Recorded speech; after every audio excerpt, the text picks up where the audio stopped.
નમસ્કાર.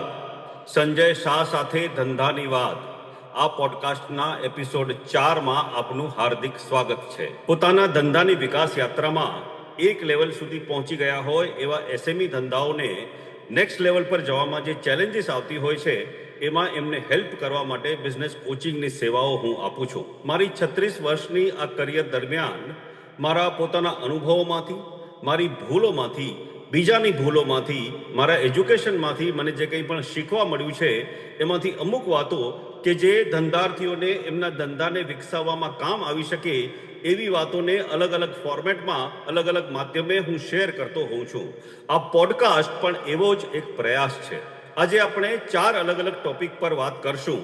One by one શરૂ કરીએ. સૌથી પહેલા જે આપણે વાત કરવાની છે એ છે વેલ્યુ ક્રિએશન. કોઈ પણ ધંધો સફળ ત્યારે જ થાય જ્યારે એ મૂલ્ય સર્જન કરી શકે, વેલ્યુ ક્રિએટ કરી શકે. તો આ બાબત વિશે આજે આપણે થોડુંક ડિટેલમાં જોઈએ. આપણા ગુજરાતીઓમાં સદીઓથી એક કહેવત ચાલતી આવે છે, ઉત્તમ ખેતી, મધ્યમ વ્યાપાર અને કનિષ્ઠ નોકરી. પરંતુ જરા આજના સંદર્ભમાં આ વાત વિચારો. શું આજે આ વાત 100% સાચી છે? આજે સમય બદલાયો છે. આજે એ મધ્યમ વ્યાપાર દુનિયાની સૌથી મોટી આર્થિક શક્તિ બની ગયું છે. આજે બિઝનેસ એ માત્ર પૈસા કમાવાનું સાધન નથી, પણ સમાજમાં પરિવર્તન લાવવાનું એક સશક્ત માધ્યમ બની ગયું છે. આજે ધંધો એ ઇકોનોમીનું ડ્રાઈવર બની ગયું છે. આજે આપણે બિઝનેસને જોવાનો એક અલગ દ્રષ્ટિકોણ, અલગ પર્સ્પેક્ટિવ જોઈએ.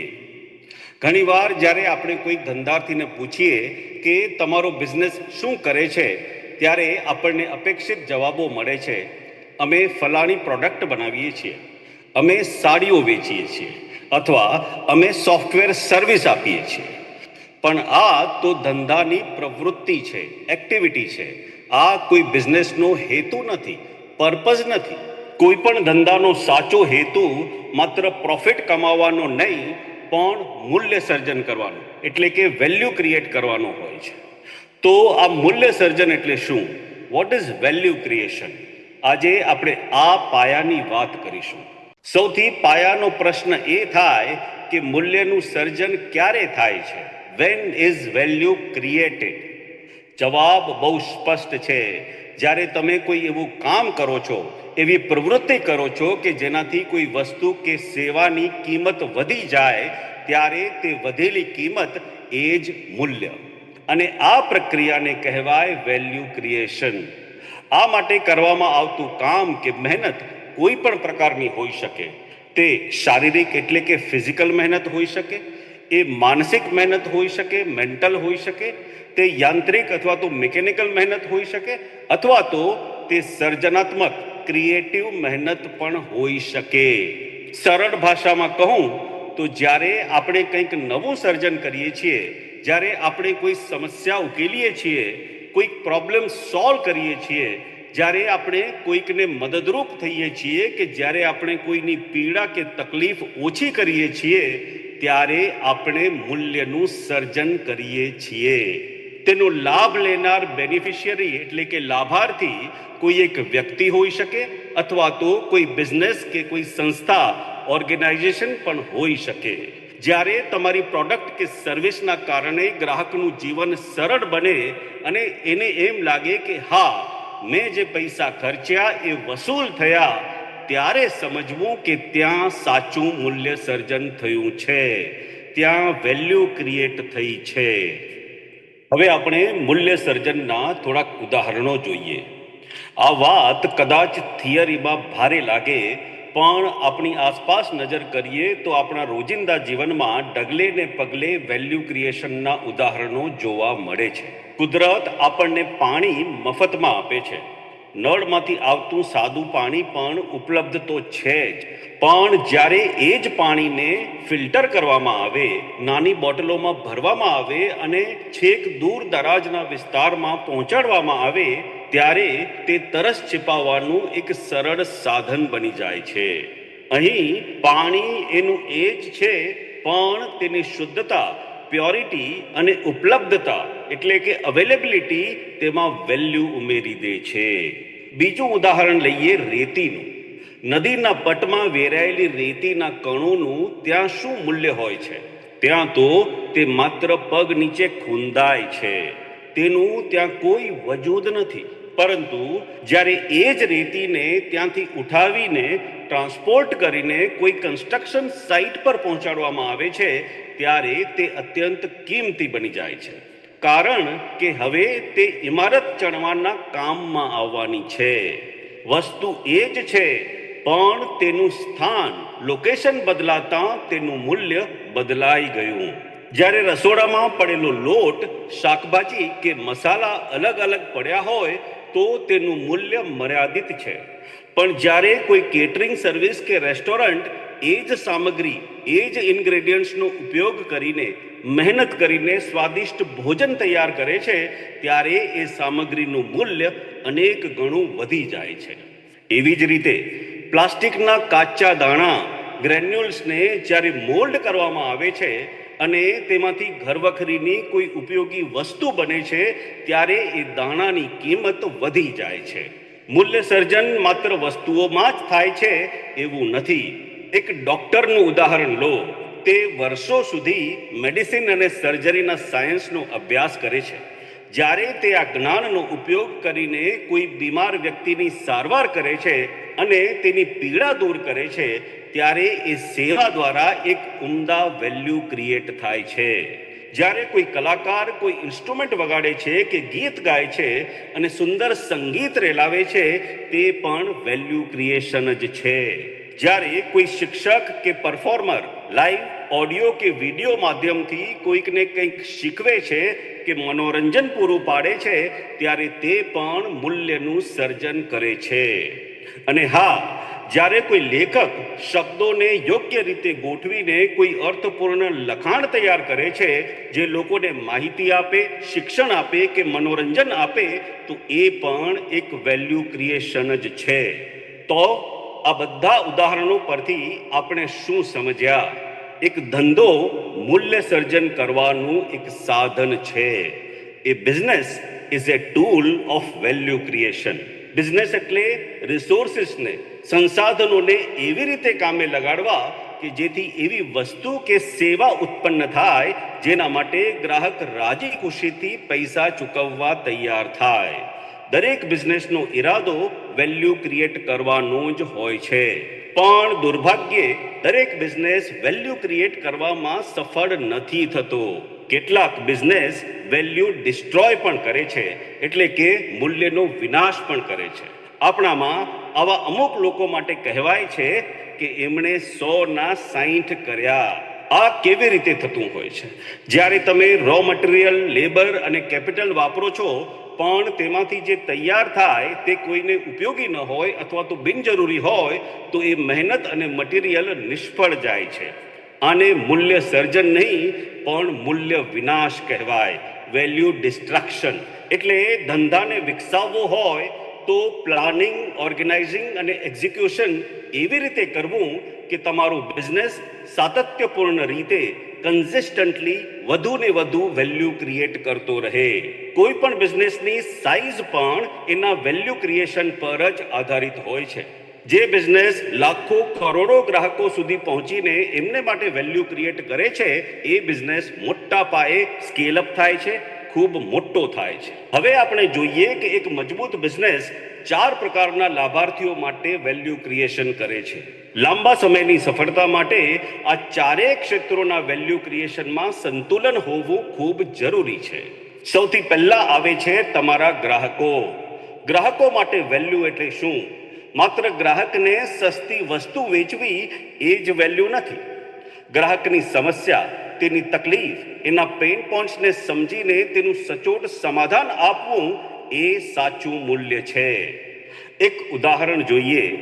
એમેઝોન કે ફ્લિપકાર્ટ જેવી કંપનીઓએ દેશના ખૂણે ખૂણામાં વસતા ગ્રાહકો માટે શોપિંગ કરવું સરળ બનાવી દીધું. તેઓ માત્ર પ્રોડક્ટ્સની વિશાળ રેન્જ કે સસ્તું જ નથી વેચતા, તેઓ સરળતા એટલે કે કન્વિનિયન્સ પણ વેચે છે. તમારા ધંધાથી ગ્રાહકના જીવનની ક્વોલિટી સુધરવી જોઈએ. શું તમારી પ્રોડક્ટ કે સર્વિસ ગ્રાહકની લાઈફ આસાન બનાવે છે? જો હા, તો તમે ગ્રાહક માટે વેલ્યુ ક્રિએટ કરી રહ્યા છો. બીજું, તમારા કર્મચારીઓ, યોર એમ્પ્લોઈઝ. શું તમારો બિઝનેસ તમારા સ્ટાફ માટે કોઈ વેલ્યુ ઊભી કરે છે? અહીં વેલ્યુ એટલે માત્ર પગાર, સેલેરી જ નહીં, પણ જોબ સેટિસ્ફેક્શન, કરિયર ગ્રોથની તકો અને એક સુરક્ષિત વાતાવરણ પણ હોય. ઉદાહરણ, ટાટા ગ્રુપનું નામ આવે એટલે તરત જ વિશ્વાસ યાદ આવે. ત્યાં કામ કરતો કર્મચારી માત્ર પગાર નથી લેતો, તે એક ગૌરવ પણ, એક પ્રાઇડ પણ અનુભવે છે. જ્યારે તમે કર્મચારીઓને શીખવાની અને આગળ વધવાની તક આપો છો, ત્યારે તે વધુ પ્રોડક્ટિવ બને છે અને તમારા બિઝનેસને આગળ વધારે છે. ત્રીજું, શેર હોલ્ડર્સ કે ઇન્વેસ્ટર્સ. સ્વાભાવિક જ છે કે જો બિઝનેસ નફો નહીં કરે તો તે લાંબો સમય નહીં ચાલે. પણ શેર ધારકો માટે વેલ્યુ એટલે માત્ર ડિવિડન્ડ નહીં, પણ લોંગ ટર્મ સસ્ટેનેબિલિટી, લાંબા ગાળાનું સાતત્ય. તમારું બિઝનેસ 20-25 કે એથી પણ વધારે વર્ષો સુધી પણ મજબૂતીથી ટકી રહેવો જોઈએ અને ગ્રોથ કરતો રહેવો જોઈએ. અને ચોથું, આપણો સમાજ. શું તમારો બિઝનેસ સમાજ માટે કોઈ યોગદાન આપે છે? સફળ બિઝનેસ રોજગારોનું સર્જન કરે છે, દેશના આર્થિક વિકાસમાં સહયોગી થાય છે અને સામાજિક જવાબદારી CSR, કોર્પોરેટ સોશિયલ રિસ્પોન્સિબિલિટી પણ નિભાવે છે. અમૂલનું ઉદાહરણ લઈએ. અમૂલે માત્ર દૂધ નથી વેચ્યું, પણ ગુજરાતના લાખો ખેડૂતો અને પશુપાલકોની આર્થિક સ્થિતિ પણ સુધારી છે. આને કહેવાય સોશિયલ વેલ્યુ ક્રિએશન. હવે આપણને સવાલ થાય કે ટાટા બિરલા, અમૂલ, એમેઝોન કે ફ્લિપકાર્ટના ઉદાહરણો તો બરાબર છે, પણ આપણી તો નાની દુકાન છે કે નાની ફેક્ટરી છે, એમાં આપણે શું વેલ્યુ ક્રિએશન કરી શકીએ? તો હવે આપણે આપણી આસપાસના નાના પણ સમજદાર ધંધાર્થીઓના ઉદાહરણો જોઈએ. વેલ્યુ ક્રિએટ કરવા માટે કરોડોનું ટર્નઓવર જરૂરી નથી, માત્ર નિયત અને સમજણ જરૂરી છે. પહેલું ઉદાહરણ, તમારી સોસાયટીનો પ્રોવિઝન સ્ટોર, કિરાણા સ્ટોર. તમારી સોસાયટીના નાકે આવેલી એક કરિયાણાની દુકાનનો વિચાર કરો. હવે ઓનલાઈન તો બધું સસ્તું મળે છે, તો પણ લોકો પેલા કાકાની દુકાને કેમ જાય છે? કારણ કે એ દુકાનદાર માત્ર સામાન નથી વેચતો, સામાનની સાથોસાથ એ સંબંધ અને સગવડ પણ વેચે છે, રિલેશનશિપ્સ અને કન્વિનિયન્સ પણ વેચે છે. એ તમારા ઘરનો ટેસ્ટ જાણે છે. તમારા ટેસ્ટ અનુસારની વસ્તુ આવે તો તમને એ રિકમેન્ડ કરે છે. આને મેનેજમેન્ટની ભાષામાં પર્સનલાઇઝેશન કહેવાય. તમારી પાસે છૂટા પૈસા નથી?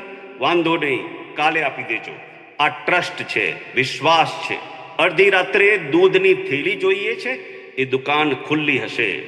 મોટી ઓનલાઈન કંપનીઓ ડિસ્કાઉન્ટ આપી શકે, પસંદગી કરવા માટે મોટી રેન્જ આપી શકે, પણ આ હૂંફ, આ વિશ્વાસ અને આ સગવડની વેલ્યુ ક્રિએટ ન કરી શકે.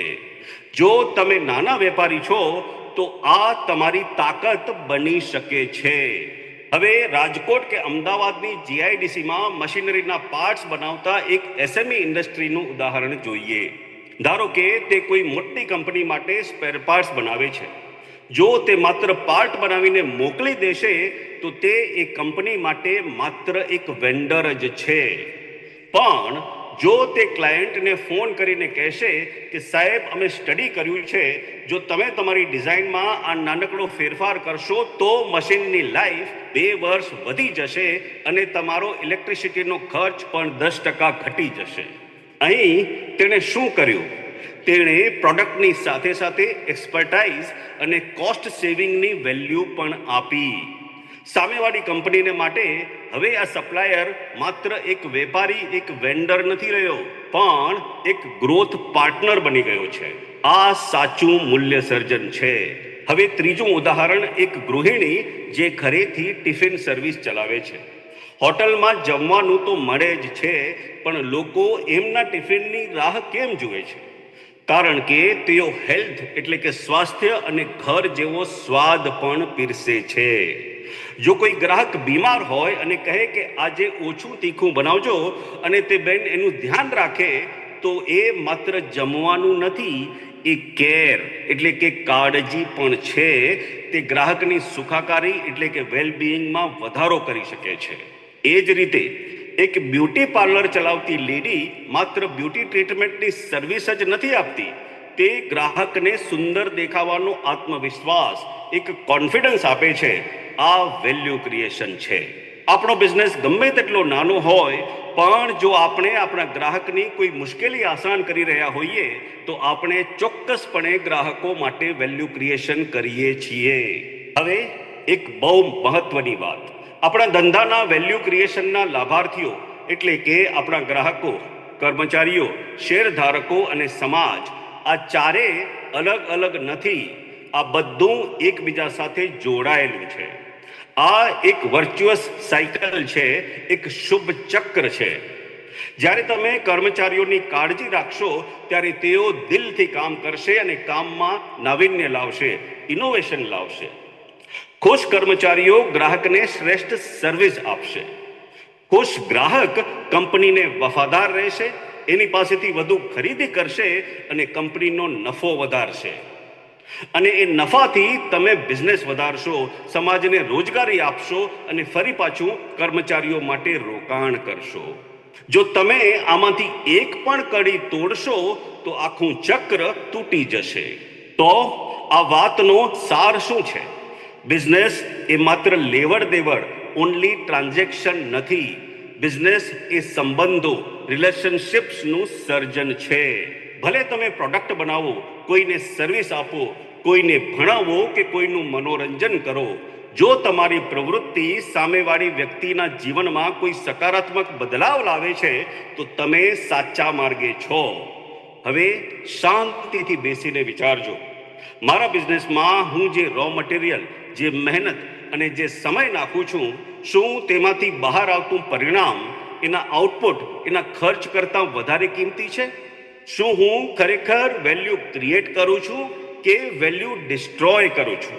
જો તમને આ પ્રશ્નોનો જવાબ મળી જશે, જો ઇનપુટ માટે તમને થતા ખર્ચની સરખામણીમાં તમારા આઉટપુટની કિંમત વધારે હશે, તો તમારા બિઝનેસને સફળ થતા કોઈ નહીં રોકી શકે, કારણ કે તમે વેલ્યુ ક્રિએટ કરી રહ્યા છો.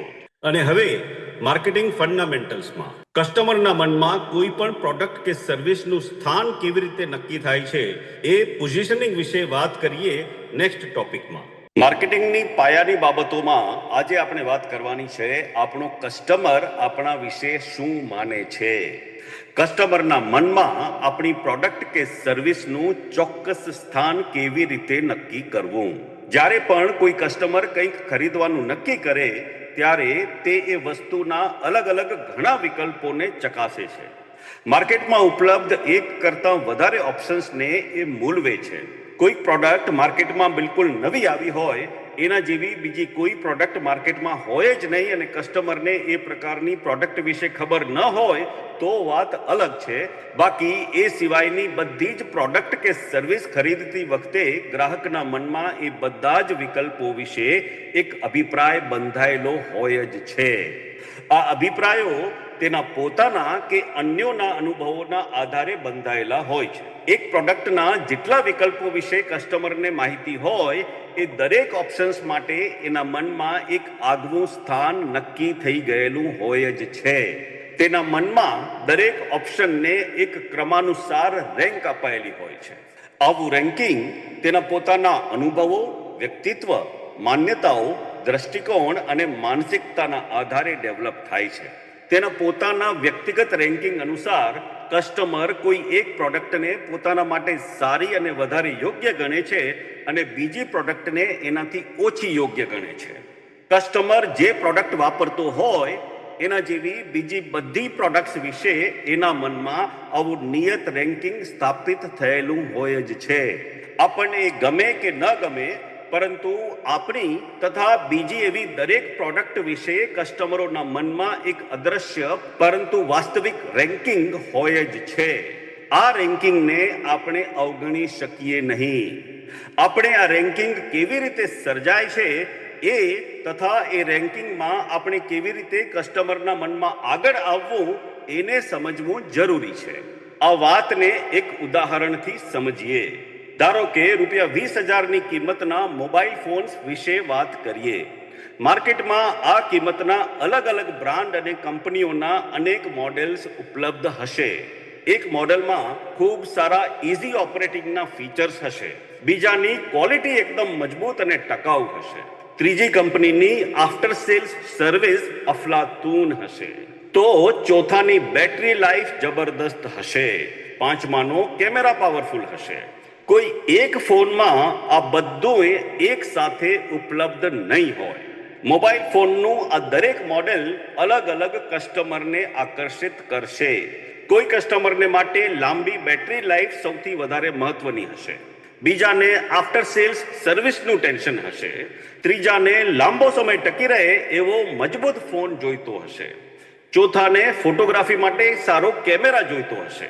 પસંદગીમાં આ ભિન્નતાને કારણે 20,000 રૂપિયા સુધીની કિંમતવાળો ફોન ખરીદવા માંગતા દરેક કસ્ટમરના મનમાં આ પાંચે ફોનની કિંમત એક જ હોવા છતાં એમના વિશેનું રેન્કિંગ અલગ અલગ જ હશે. કોઈ એક મોડેલને પ્રથમ રેન્ક પર રાખશે તો એ જ મોડેલને બીજો કોઈ પોતાની પસંદગીના ક્રમમાં 5મા નંબરે રાખશે. આ બધું જ વ્યક્તિગત ગમા અણગમા પર આધારિત છે. દરેક કસ્ટમરના મનમાં દરેક પ્રોડક્ટ બ્રાન્ડ વિશે આવી પસંદગીનો ક્રમ બનેલો હોય જ છે અને એ ક્રમ અનુસાર જ ખરીદીનો નિર્ણય થતો હોય છે. કસ્ટમરના મનમાં દરેક બ્રાન્ડ વિશે એક ખાસ સ્થાન, છાપ, માન્યતા કે અભિપ્રાય બે રીતે ઊભા થઈ શકે. એક તો કુદરતી રીતે, કસ્ટમરના પોતાના કે બીજા લોકોના અનુભવોને આધારે આવું સ્થાન ઊભું થાય. આવી છાપ પોતાની મેળે ઊભી થતી હોય છે અને એથી કંપનીનો એમાં કંઈ રોલ નથી હોતો. બીજી શક્યતામાં કંપની કાળજીપૂર્વક પ્લાનિંગ કરીને પોતાના વિશે પૂર્વ નિર્ધારિત છાપ કસ્ટમરના મનમાં ઊભી કરી શકે. કંપની કસ્ટમરના મનમાં પોતાની પ્રોડક્ટ કે બ્રાન્ડની કેવી છાપ ઊભી કરવી એના વિશે જાગૃતિપૂર્વક પ્રયત્નો કરે તો ઈચ્છા અનુસાર પૂર્વ નિર્ધારિત બ્રાન્ડ ઇમેજ ઊભી કરવાના પ્રયત્નો સફળ થઈ શકે. જો આપણી કંપની આ છાપ ઊભી કરવા વિશે જાગૃતિ ન દાખવે તો કસ્ટમરોના આપણી પ્રોડક્ટ કે બ્રાન્ડ ખરીદ્યા પછીના અનુભવોને આધારે આ છાપ એની મેળે ઊભી થઈ જાય. પોતાની મેળે કસ્ટમરના મનમાં ઊભી થયેલી છાપ એકવાર અંકિત થઈ જાય તો પછી એને પાછળથી બદલવી મુશ્કેલ હોય છે. એના પર કંપનીનો બહુ કંટ્રોલ રહેતો નથી. ઘણીવાર આવી આપમેળે ઊભી થયેલી છાપ અમુક ગેરસમજોનો શિકાર પણ બની શકે છે અને કંપનીની પ્રતિષ્ઠા અને બ્રાન્ડની છબીને હાનિ પહોંચાડે છે. આ ભારે નુકસાનમાંથી બહાર નીકળતા કંપનીને ખૂબ સમય, શક્તિ અને સંપત્તિનો વ્યય કરવો પડે છે. માર્કેટિંગને અસરકારક બનાવવા માટે આપણે અગાઉથી જ એ નક્કી કરી લેવું ઈચ્છનીય છે કે કસ્ટમરના મનમાં આપણી પ્રોડક્ટ બ્રાન્ડ વિશે કેવી છબી પેદા થવી જોઈએ. આ અપેક્ષિત છબી જો પહેલેથી જ નક્કી થયેલી હોય તો કંપનીના માર્કેટિંગના પ્રયત્નોને એક ચોક્કસ દિશા મળે છે અને એમાં ઘણી આસાની થઈ જાય છે. માર્કેટિંગ અને બ્રાન્ડિંગને લગતા તમામ પ્રયાસો અને પ્રવૃત્તિઓ કસ્ટમરના મનમાં એક પૂર્વ નિર્ધારિત છબી ઊભી કરવા તરફ કેન્દ્રિત થવા જોઈએ. હવે ત્રીજી વાત, ધંધાર્થીનું ફોકસ હટી જવાથી એના ધંધાને નિષ્ફળતા કેમ મળે છે એ વિશે વાત કરીએ. લોસ ઓફ ફોકસ એટલે કે ધ્યાનભંગ સફળતાનો દુશ્મન કેમ ગણાય છે? સફળ કંપનીઓ અચાનક નિષ્ફળ કેમ થાય છે? આપણા સૌના મનમાં ક્યારેક એક પ્રશ્ન ઊભો થતો હોય છે, શા માટે અમુક કંપનીઓ જે એક સમયે અજેય લાગતી હોય, ઇન્વિન્સિબલ લાગતી હોય, જેમના વિશે એમ લાગતું હોય કે આ કંપની તો ક્યારેય નિષ્ફળ જઈ જ ન શકે, એ અચાનક જ કેમ લથડવા માંડે છે? આનો એક બહુ જ સચોટ જવાબ દુનિયાના મહાનતમ ઇન્વેસ્ટર વોરન બફેટે આપ્યો છે. એમણે કહ્યું છે, loss of focus is what most worries Charlie and me when we contemplate investing in businesses that in general look outstanding. એટલે કે જ્યારે અમે કોઈ ઉત્કૃષ્ટ લાગતા ધંધામાં રોકાણ કરવાનું વિચારીએ છીએ ત્યારે અમને જે એક વાતની સૌથી વધુ ચિંતા સતાવે છે એ છે કંપનીના મેનેજમેન્ટનું ધ્યાન ભંગ થવું, લોસ ઓફ ફોકસ. આજે આપણે આ લોસ ઓફ ફોકસ નામના બિઝનેસ કિલર વિશે વાત કરીએ. બફેટ કહે છે, કે મહાન કંપનીઓ પણ ત્યારે તકલીફમાં મુકાય છે જ્યારે તેનું મેનેજમેન્ટ બે કારણોસર મુખ્ય ધંધા પરથી ધ્યાન હટાવી લે છે. પહેલું છે અભિમાન અથવા તો ઘમંડ. જ્યારે સફળતા માણસના માથામાં ઘૂસી જાય, જ્યારે માલિકને એવું લાગવા માંડે કે હું જે ધંધામાં હાથ નાખીશ એ સોનું બની જશે, ત્યારે નિષ્ફળતાના ચાન્સીસ વધી જાય છે. અને બીજું બોર્ડમ એટલે કે કંટાળો. જ્યારે મુખ્ય ધંધો એટલો સ્ટેબલ થઈ જાય, એટલો સ્થિર થઈ જાય કે માલિકને તેમાં કોઈ એક્સાઇટમેન્ટ ન લાગે, કંઈક રોમાંચક ન લાગે, આ તો ચાલ્યા જ કરે છે, ચાલો કંઈક નવું કરીએ, કંઈક મજેદાર કરીએ. બસ આ નવું કરવામાં પણ તકલીફ ઊભી થતી હોય છે. બફેટ ઉદાહરણ આપે છે કે કેવી રીતે કોકાકોલા જેવી દિગ્ગજ કંપની પોતાનું મુખ્ય કામ છોડીને ઝીંગા ઉછેરવા એટલે કે શ્રિમ્પ ફાર્મિંગમાં લાગી ગઈ હતી. અને જિલેટ કે જે રેઝર અને એવી જ પર્સનલ ગ્રૂમિંગની બીજી પ્રોડક્ટ્સ બનાવે છે, એ કંપની ઓઇલ એક્સપ્લોરેશન એટલે કે તેલના કુવા શોધવા નીકળી પડી હતી. આ બંને કંપનીઓના બંને સાહસો નિષ્ફળ ગયા. કેમ? કારણ કે આ તેમનો મુખ્ય ધંધો નહોતો, આ તેમની મુખ્ય ક્ષમતા કોર કોમ્પિટન્સ નહોતી. આપણા દેશમાં પણ આવા ઉદાહરણો ઓછા નથી. પહેલું ઉદાહરણ આપણે જોઈએ કે અભિમાનને કારણે ફોકસ કેવી રીતે ગુમાવાય છે. કલ્પના કરો કે એક બિલ્ડર છે જેનો રિયલ એસ્ટેટનો ધંધો ધમધોકાર ચાલે છે. તે શાનદાર બિલ્ડિંગો બનાવે છે અને ખૂબ નફો કમાય છે. અચાનક સફળતાના અભિમાનમાં એને લાગે છે કે પોતે કંઈ પણ કરી શકે છે. તે એક ફિલ્મ પ્રોડક્શનની કંપની શરૂ કરવાનું નક્કી કરે છે. કેમ? કારણ કે એમાં ગ્લેમર છે, એમાં નામ છે. તે બિલ્ડરના ધંધામાંથી બધી કેપિટલ અને પોતાનો બધો સમય ફિલ્મ કંપનીમાં નાખવાનું શરૂ કરે છે. પરિણામ શું આવે છે? ફિલ્મ ઇન્ડસ્ટ્રીનું એને કોઈ જ્ઞાન નથી, તેમાં અઢળક નુકસાન થાય છે. પણ એનાથી મોટું નુકસાન એ થાય છે કે એનો જે મુખ્ય અજેય લાગતો રિયલ એસ્ટેટનો ધંધો હતો એ પણ ધ્યાન અને પૈસા વિના ભાંગી પડે છે. આ છે લોસ ઓફ ફોકસનું પરિણામ. અને હવે બીજું ઉદાહરણ, કંટાળાને કારણે ફોકસ કેવી રીતે ગુમાવાય છે. ધારો કે એક 50 વર્ષ જૂની પરંપરાગત મસાલાની કંપની છે. એમની ક્વોલિટી બેસ્ટ છે અને બજાર પર એમની મજબૂત પકડ છે. હવે નવી પેઢી ધંધામાં આવે છે. એમને આ મસાલાના ધંધામાં કંટાળો આવે છે. એમને લાગે છે કે આ જૂના કામમાં શું પડ્યું છે, જમાનો તો ટેકનોલોજીનો છે. તેઓ અચાનક એક સ્ટાર્ટઅપ શરૂ કરીને એક ફિનટેક એપ બનાવવાનું નક્કી કરે છે. હવે મસાલા બનાવવા અને સોફ્ટવેર એપ બનાવવી, આ બંને વચ્ચે જમીન આસમાનનો ફરક છે. આ ડાયવર્સિફિકેશન નથી, આ ડિસ્ટ્રેક્શન એટલે કે ધ્યાન ભંગ છે, લોસ ઓફ ફોકસ છે. તેઓ પોતાનું બધું ધ્યાન અને રિસોર્સિસ આ નવા એપ પર લગાવે છે અને એ જ સમયે કોઈ નવો હરીફ, કોઈ કોમ્પિટિટર એમના મસાલાના મુખ્ય માર્કેટ પર કબજો જમાવી લે છે. નવું સ્ટાર્ટઅપ તો થોડા સમયમાં મોટું નુકસાન કરીને સંકેલાઈ જાય છે, પણ એની સાથે જૂના ફેમિલી બિઝનેસને પણ મોટો ધક્કો લાગે છે. આ છે ફોકસ ગુમાવવાનું પરિણામ. આ બાબતમાં મારી તમને એક સલાહ છે. ધંધામાં તમારી મુખ્ય તાકાત, તમારી કોર કોમ્પિટન્સી શું છે, એવું કયું કામ છે જે તમે બીજા કરતાં વધારે સારી રીતે કરો છો. તમારી આ તાકાતને, તમારી આ કોર કોમ્પિટન્સીને ઓળખો. તમારું 90% ધ્યાન, 90% સમય અને 90% કેપિટલ એ જ મુખ્ય ધંધાને વધુ મજબૂત, વધુ મોટો અને વધુ સારો બનાવવામાં લગાવો. નવા પ્રયોગો જરૂર કરો, પણ એવા કે જે તમારા મુખ્ય ધંધાને સપોર્ટ કરતા હોય, એના ભોગે નહીં. કારણ કે જે દિવસે તમારું ધ્યાન તમારા ધંધાની કરોડરજ્જુ પરથી હટ્યું, એ જ દિવસે એ ફોકસ ભંગ થવાને કારણે તમારી ધંધાકીય તકલીફોની શરૂઆત થઈ જશે. અને હવે ચોથી વાત, આપણે કયો ધંધો કરવો જોઈએ એના વિશે વોરન બફેટની શું સલાહ છે, ચલો જોઈએ.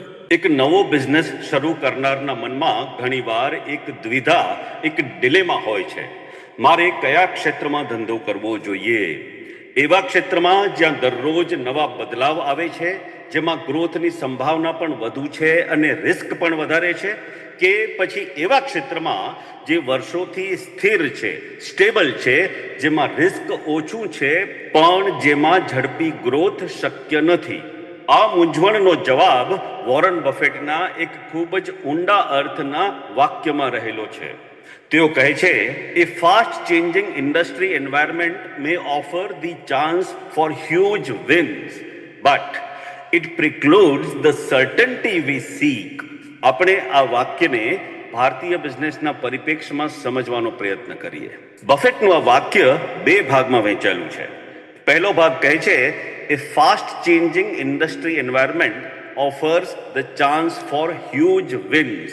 એટલે કે એક એવી ઇન્ડસ્ટ્રી, એક એવો માર્કેટ કે જે ખૂબ જ ઝડપથી બદલાઈ રહ્યું છે, જેમ કે ટેકનોલોજી, ડિજિટલ મીડિયા કે ક્રિપ્ટોકરન્સી. તેમાં તમને હ્યુજ વિન્સ એટલે કે રાતોરાત જબરદસ્ત સફળતા, મોટો જેકપોટ લાગવાની તક રહેલી છે. અહીં તમને એવા ચાન્સ મળે છે કે તમારી કંપની 2 વર્ષમાં જ ખૂબ સફળ થઈ જાય. અહીં જબરદસ્ત ઉછાળો સંભવ છે, અપસાઇડની સંભાવના છે. આ થયો વોરન બફેટના વાક્યનો પહેલો ભાગ. પણ બીજો ભાગ જે વધુ મહત્વનો છે, એમ કે છે, but it precludes the certainty we સીક. એટલે કે આ ઝડપી માર્કેટ ભલે આપણને મોટો જેકપોટ આપી શકે, પણ તે આપણને જેની તલાશ હોય છે એવી સર્ટન્ટી એટલે કે નિશ્ચિતતા અથવા તો સ્થિરતા આપી નથી શકતું. સરળ શબ્દોમાં, જે માર્કેટ જેટલું ઝડપથી ઉપર જાય છે એ માર્કેટ તેટલી જ ઝડપથી નીચે પડવાનું જોખમ પણ ધરાવે જ છે. તેમાં સ્થિરતાની કોઈ ગેરંટી હોતી નથી. આપણે આને ભારતના જ 2 ઉદાહરણોથી સમજીએ. પહેલું ઉદાહરણ, ફાસ્ટ ચેન્જિંગ એન્વાયરમેન્ટ એટલે કે ઝડપથી બદલાતું ક્ષેત્ર. છેલ્લા 5-7 વર્ષોમાં ભારતમાં એડટેક સ્ટાર્ટઅપ્સનું વાતાવરણ જુઓ. કોરોના કાળમાં આ એક ફાસ્ટ ચેન્જિંગ ઇન્ડસ્ટ્રી હતી. અચાનક બધાને ઓનલાઈન ભણવાની જરૂર પડી. આમાં બધાને હ્યુજ વિન્સ દેખાયા. ઇન્વેસ્ટર્સના ખૂબ પૈસા આવ્યા. ઘણી કંપનીઓ રાતોરાત અબજો ડોલરની કંપનીઓ બની ગઈ, યુનિકોર્ન્સ બની ગઈ. પણ જેવું વાતાવરણ પાછું બદલાયું, સ્કૂલો ખુલી, માર્કેટ સ્થિર થયું, એ જ કંપનીઓમાં સર્ટન્ટી, નિશ્ચિતતા ગાયબ થઈ ગઈ. જે હ્યુજ વિન હતું તે મોટા ભાગના કેસીસમાં હ્યુજ લોસમાં પરિવર્તિત થવા માંડ્યું. આમાં કશું ખોટું નથી, પણ આ પ્રકારની માર્કેટનો આ સ્વભાવ છે. વોલેટિલિટી એટલે કે અસ્થિરતા એની ઓળખ છે. એમાં રિસ્ક હોય જ છે. હવે બીજું ઉદાહરણ, બોરિંગ બટ સર્ટન એટલે કે નિશ્ચિત હોય એવું. હવે બફેટને કેવા બિઝનેસ ગમે છે એ જુઓ. ભારતમાં એવી કંપનીઓ જુઓ કે જે કદાચ બોરિંગ કામ કરે છે, બોરિંગ ધંધાઓ કરે છે, જેમ કે એશિયન પેઇન્ટ્સ અથવા તો ફેવિકોલ બનાવતી પિડિલાઇટ ઇન્ડસ્ટ્રીઝ. પેઇન્ટ ઇન્ડસ્ટ્રી કે એડહેસિવ ઇન્ડસ્ટ્રી રાતોરાત નથી બદલાતી. એમાં દર મહિને નવી ક્રાંતિ નથી આવતી. અહીં હ્યુજ વિન્સ એટલે કે રાતોરાત ડબલ નફો થવાની શક્યતા ઓછી હોય છે. પણ અહીં ભરપૂર સર્ટન્ટી છે, નિશ્ચિતતા છે. તમને ખબર છે કે જ્યાં સુધી ભારતમાં મકાનો બનશે ત્યાં સુધી પેઇન્ટની જરૂર પડતી જ રહેશે, અને જ્યાં સુધી સુથાર કામ કરશે ત્યાં સુધી ફેવિકોલની જરૂર પણ પડશે જ. આ ધંધાઓ ધીમી ગતિએ પણ સ્થિરતાથી દર વર્ષે વૃદ્ધિ પામે છે, કન્સિસ્ટન્ટલી ગ્રો થાય છે. આનો અર્થ એ નથી કે ફાસ્ટ ઇન્ડસ્ટ્રી ખરાબ છે અને સ્લો ઇન્ડસ્ટ્રી સારી છે. મારી સલાહ સ્પષ્ટતાની છે, ક્લેરિટી ડેવલપ કરવાની છે. દરેક ધંધામાં કંઈક પ્લસ અને કંઈક માઇનસ હોય જ છે. દરેકના કંઈ સ્ટ્રેન્થ્સ હોય છે અને કંઈક વીકનેસીસ હોય છે. તમારે તમારી જાતને પૂછવાનું છે કે તમે તમારા બિઝનેસ પાસેથી શું ઈચ્છો છો? તમારી રિસ્ક પ્રોફાઇલ શું છે? તમને હાઈ ગ્રોથ હાઈ રિસ્ક ગમે છે કે તમને સ્ટેબલ ગ્રોથ લો રિસ્ક પસંદ છે? શું તમે એક એવી રેસના ઘોડા છો જેને મોટું જોખમ લઈને જેકપોટ જીતવો છે? જો હા, તો ફાસ્ટ ચેન્જિંગ ઇન્ડસ્ટ્રી તમારા માટે યોગ્ય છે. પણ ત્યાં નિષ્ફળતા માટે પણ તૈયાર રહેવું પડશે. કે પછી તમે એક એવા મેરેથોન રનર છો જેને ધીમે ધીમે પણ નિશ્ચિતપણે દીર્ઘકાલીન લોંગ ટર્મ સફળતા અને સ્થિરતા જોઈએ છે. વોરન બફેટ હંમેશા નિશ્ચિતતાના પક્ષમાં રહ્યા છે. તમે તમારી વિવેક બુદ્ધિ વાપરીને નક્કી કરો કે તમારો સ્વભાવ કઈ દિશા માટે બન્યો છે.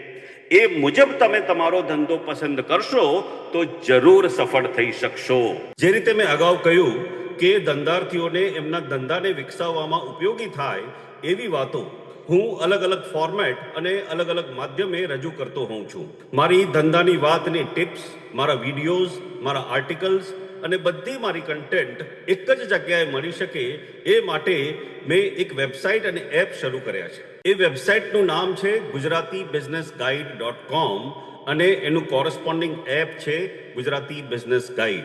એન્ડ્રોઈડ ફોન માટે ગૂગલના પ્લે સ્ટોર પર અને આઈફોન માટે iOSના એપ સ્ટોર પર આ એપ્સ તમને મળી શકશે. તમારા ધંધાને ઉપયોગી થાય એવી ઘણી માહિતી, ઘણી ઉપયોગી વસ્તુઓ આ વેબસાઇટ અને એપમાં ઉપલબ્ધ છે. તમે તમારા ધંધાને વિકસાવવા માટે આ કન્ટેન્ટનો જરૂર લાભ લેજો. આ વેબસાઇટ પર વિઝિટ કરો અથવા તો આ એપને આજે જ ઇન્સ્ટોલ કરજો. બસ આજના એપિસોડમાં આટલું જ. નેક્સ્ટ એપિસોડમાં ફરીથી મળીશું. Thank you. ધન્યવાદ.